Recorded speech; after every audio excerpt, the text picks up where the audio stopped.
உள்ளத்துக்குள்ள அந்த துக்கம் இருக்கிறாரு. சிலர் ஜெபிக்க வருவாங்க.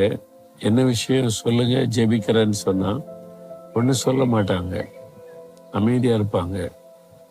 அவங்க முகத்திலே தெரிஞ்சிடும் அவங்களுடைய உள்ளத்தில் இருக்கிற துக்கம்.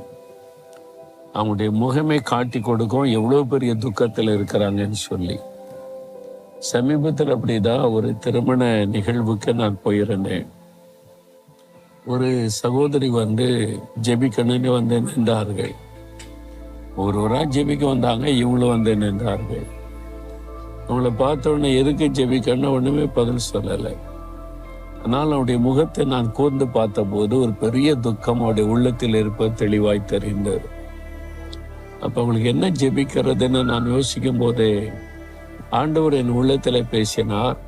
அவருடைய துக்கம் சந்தோஷமாய் மாறும்னு என்று சொன்னார். நான் உடனே அவளை பார்த்து, உங்கள் துக்கம் சந்தோஷமாய் மாறும்னு கர்த்தர் உங்களை சொல்லுகிறார். உங்களுக்கு என்ன துக்கம் அது எனக்கு தெரியல, ஆனா உங்களுடைய உள்ளத்துல ஒரு காயம் இருக்க, துக்கம் இருக்கிறது. அதை சந்தோஷமாய் ஆண்டவர் மாற்றி தருவனே வாக்கு கொடுக்கிறார். அவர் மாற்றி தருவான்னு சொன்ன உடனே அவங்களுக்குள்ள ஒரு சந்தோஷம், ஒரு மகிழ்ச்சி வருகிறதை என்னால் உணர முடிந்தது. துக்கிக்கிறவர்களை அவர் உயர்த்துகிற தேவன். ரட்சித்து அந்த துக்கத்திலிருந்து ரட்சித்து உயர்த்துவார். இன்னைக்கு என்ன துக்கம் உங்களுக்கு?